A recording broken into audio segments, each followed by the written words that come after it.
I got out of a crappy relationship with my ex. It was a nightmare of a divorce, and I got the blame, even though the kids knew he cheated on me. I got the blame since I asked for the divorce. This happened when our eldest was 15, let's call him Eric. He was a nightmare at the time. He bullied his younger sibling and I had to drag him to therapy, where he refused to talk. We tried people he picked, but it was a nightmare. He wanted to live with my ex, but he didn't want him to live with him. When he went to college, I had hoped that his spreading his wings would help him, since nothing I did worked. It did not. He pretended no one existed unless he needed cash. My breaking point with him was when he was 21, and I texted him, asking if he would make it for Christmas. He told me to beg him to come, and he would consider it. I refused, gave an invite, and he didn't show. I kept giving him invites to family events but stopped this year. He's now 25. My 2 daughters are officially no contact with him this year. We are in contact, but we rarely talk. He called yesterday, asking if I could talk to his sisters and convince them to meet up with him. I told him to leave them alone, but he kept going. After a while of him not taking my no for an answer, I told him, "Why don't you beg, and I'll consider it." He got angry, called me a jerk, and hung up. Maybe I went too far with him. Am I the idiot? Not the idiot. Welcome to Find Out Avenue. It's one exit past Screw Around Boulevard. He got a taste of his own medicine. His life is lonely and empty because he pushes the people who care about him away. True, but the words thrown back in his face were from 4 years ago. He doesn't likely remember saying them. He's not capable of putting 2 and 2 together in this. So, while Opie's got to have some revenge, there is no lesson being learned by the son. He hasn't found out anything, except to feel sorrier and sorrier for himself. I don't blame Opie, but it seems a hollow victory at best. So a kid was rejected by his father during a messy divorce, was forced into therapy, and has now been rejected by his remaining family? I'm not going to excuse his crappy behavior entirely, but Jesus, this guy's being thrown through the ringer for not reacting well to events out of his control. I'm going to say you are the idiot, because it is your job as a parent to be the bigger person. Instead of making a snarky comment, you should have spoken with him and tried to repair your relationship with him and his sisters. Regardless of the reason for divorce, that was a trauma for your son. Of course he acted out. Okay, and? His 2 sisters clearly want nothing to do with him. Why the heck should they have to? Whether or not he possibly decides to become a reasonable human being on some undefined point in the future. It's okay for him to order OP to beg him so he'd attend Christmas and other family events, but it's certainly not when it's his turn to beg for his sister's attention. He's 25, and he has to learn actions have consequences, and what's good for him is also good for others. I'm with you on this.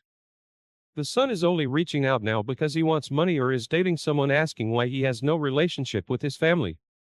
His sisters don't want to have a relationship with him because of the person he chooses to be.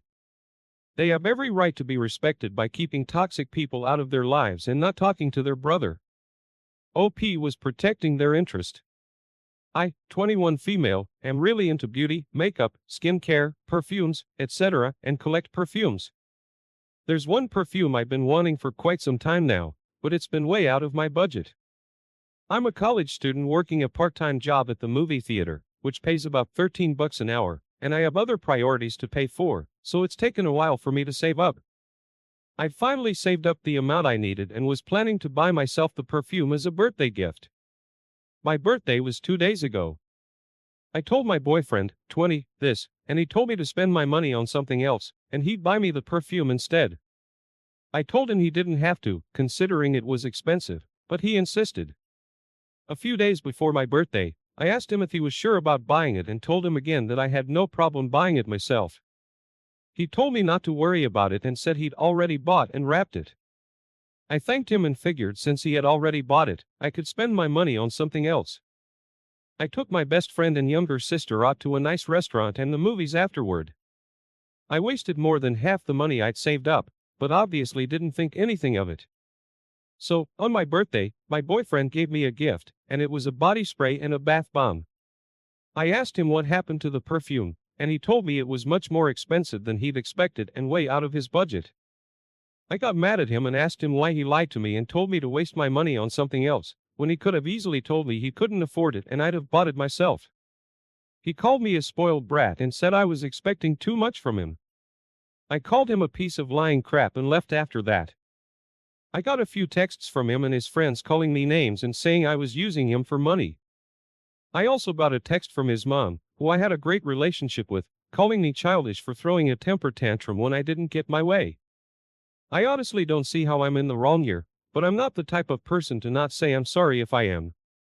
Am I the idiot? Not the idiot. He lied to you. He promised something and didn't follow through. You gave him multiple chances to change his mind and he promised you it was already wrapped and got your hopes up, causing you to spend the money you had intentionally saved up for this item and then acted like it was your fault. You were disappointed and upset. Also, the way he responded to all of this? Leave him. He probably thought it was cheaper when he first made the offer, but as soon as he found out the real price, he should have told you it was out of his budget. Anyone with any sense would have seen how wrong it was to lead you on. Honestly, it sounds more like he decided that it was too expensive and you should be spending your money other ways. Not only that, it was too expensive for him. Girl, please don't stay with someone who thinks it's okay to sick their friends and mother on you. That's the most childish nonsense ever. Plus, I'm guessing his friends' names were probably highly misogynistic. They always are in these scenarios. He did that. Your boyfriend, who should love and protect you, intentionally set you up for that. You deserve better all around.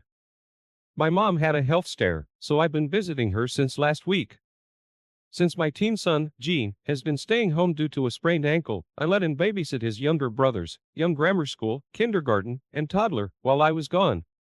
He's done it before and usually enjoys it, and I rarely ever let him babysit for more than a few hours, so I'm not parentifying him before you guys come at me in the comments. This was an unusual and unexpected circumstance. It would never be this long if I could plan beforehand. I checked in daily with Gene to ensure things were going well, and he always assured me things were fine, but when I called him a couple of hours before I was due to be home, he didn't answer. I texted him as well, but no response. I was a bit worried, but since I'd called him earlier that day and things seemed fine, I assumed he'd put the younger kids down for a nap and had his phone on silent or something. But when I got in, I first noticed that the front door was unlocked, and no one was downstairs. I almost go full panic mode, but when I get upstairs, I find all of my sons are in Gene's room. He's fallen asleep, and the younger kids are just running around playing with his things. I wake him up and ask why the front door is unlocked. He explained that they were getting too rowdy in the house, so he was playing catch with them in the backyard, and he must have forgotten to lock the door when they came back in because he was chasing them around, trying to keep them from throwing the ball at the windows. I asked him why he didn't at least check before going to sleep, and he said he'd meant to just sit down for a few minutes and fell asleep on accident. I was a bit skeptical because my youngest kids are usually really well behaved.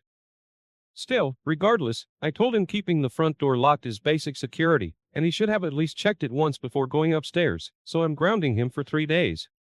He was angry, said I was overreacting, and that he can't do anything right in my book. That's not true. I'm just particularly picky when it comes to my kid's safety, like any parent. Am I the idiot for grounding him? I know he needs some type of punishment, but I can still see where grounding might have been too extreme. I'm not sure I read this right. You left an injured teen home alone with 3 small kids for several days? Is that correct? I know you said this was an unusual circumstance, but regardless, you left an injured child to care for 3 other children for days. So, after he took on that huge responsibility, you came home and immediately grounded him for one honest mistake. Wow, you are the idiot, and a huge one. I hope he refuses to do this kind of favor for you ever again.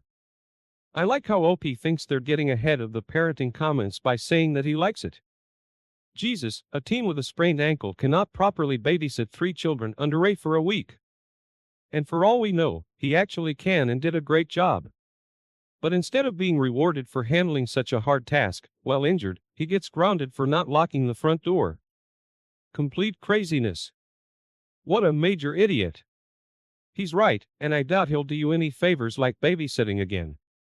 Nor should he, when your attitude is so crappy and your focus is only on his mistake.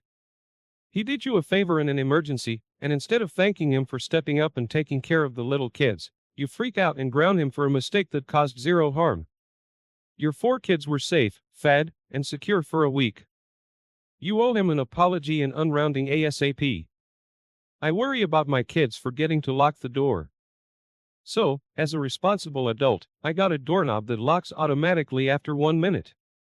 So, in case they do forget, the door remembers and locks on its own. My sister-in-law is expecting her first baby at the end of this month. I have 3 kids. My youngest is almost a toddler, so I have a lot of baby stuff, baby swings, clothes, toys, etc., that we don't need anymore. Instead of donating them, I thought it would be nice to let my sister-in-law and her wife look at them before. I brought them over, and they picked out what they wanted and needed, and my sister-in-law immediately put it in the washing machine. I'm immaculate, and all the baby stuff was clean. So, I confronted my sister-in-law. I asked her why she needed to clean my stuff if it wasn't dirty, and she knows I'm not dirty.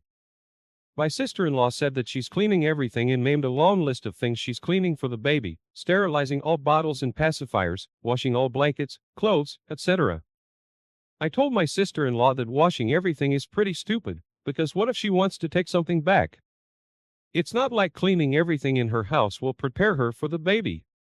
Nothing prepares you for your first. My sister-in-law took this as me being mean, but I was trying to be helpful. She should enjoy her last few weeks of pregnancy instead of cleaning everything. My sister-in-law's wife told me we're allowed to do things differently with our children. I pointed out to them that they've never had children, so she would feel silly for doing so. I also told them that I didn't want to listen to anyone when I was pregnant with my first pregnancy, and I regretted it later. They will too. My sister-in-law made it seem like I was being an idiot, but I don't see it. Am I the idiot?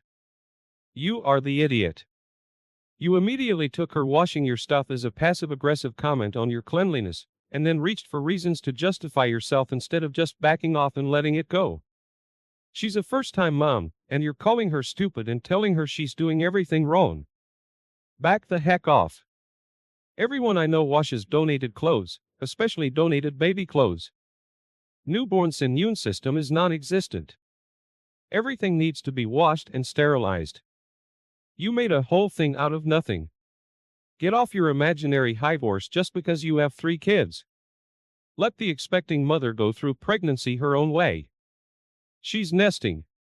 Leave her alone. OP was momsplaining. OP takes offense at a lot of stuff. She may even be struggling with the family's attention, switching to the new baby in the family after she's had the most recent, possibly the several most recent, and maybe the only babies in that generation so far. So, the show's not gonna be about her for much longer. Update. Obviously, I know what nesting is, and obviously, I wanted everything clean and perfect too. However, when one of my family members gifted me something, or if someone I know is clean and takes care of things, I didn't throw it in the washer. I might be coming off as nitpicking, but when someone throws something in the washer that came from your house, like it was dirty, you would also be annoyed. I, female 30, have worked in my current role for over a year, and I absolutely love it. The only thing is that, until now, I've been the only female in the entire office, not just my team, as in every single colleague is a man. I don't mind. I like my coworkers, and unlike other workplaces, I've never had a single issue with an inappropriate comment or something similar. Recently, a new hire started. She, 25 to 30, works outside of my team, but is a part of a team I work with regularly, so we have interacted a couple of times. Then we chatted during a company dinner, and she now seeks me out during lunch. I have no issue with this. She's friendly and finds me more approachable than her team members. So far, the conversations have all been general chit-chat, nothing too serious, but also not super work-focused, as I don't want to talk shop at lunch. Last week, as usual, she found me at my desk, asking if I wanted to grab something to eat. She then suggested we go to a sit-down place, rather than bring food back to the office. Fine by me. At the cafe, she straight up asked me who the issue men were at work. I was confused, so she clarified, asking who was creepy and who should be avoided. I was a bit surprised, but honestly told her that everyone's always been friendly and kind, and that I have not experienced anything like that at this company. She seemed like she didn't believe me and kept pressing, but I kept saying more of the same. As I was packing up on Friday, the new hire asked me if we could walk to the elevator together. During the trip down, she said she was very disappointed that I wasn't sharing names with her, so she could protect herself from creeps. She said now she didn't know who to avoid, all because I wasn't a girl's girl. I tried to tell her again that it wasn't like that, but she wouldn't have it, and said that I was more interested in protecting the boys' club than being friends. Now I'm not sure if something has happened, but am I the idiot for the way I handled it? Maybe she expected something different. You don't have any problem men, but you do have a problem woman. Should the men be warned? Oh boy, she's one of those types. She's looking to start trouble. Not the idiot. Look, if you were lying to her, refusing to answer her question because you had chosen predators over a potential victim, you would be an idiot. Although, even then, not because you're a woman, that behavior is equally idiotish coming from a man, but you weren't, and she's an idiot for accusing you of being a liar.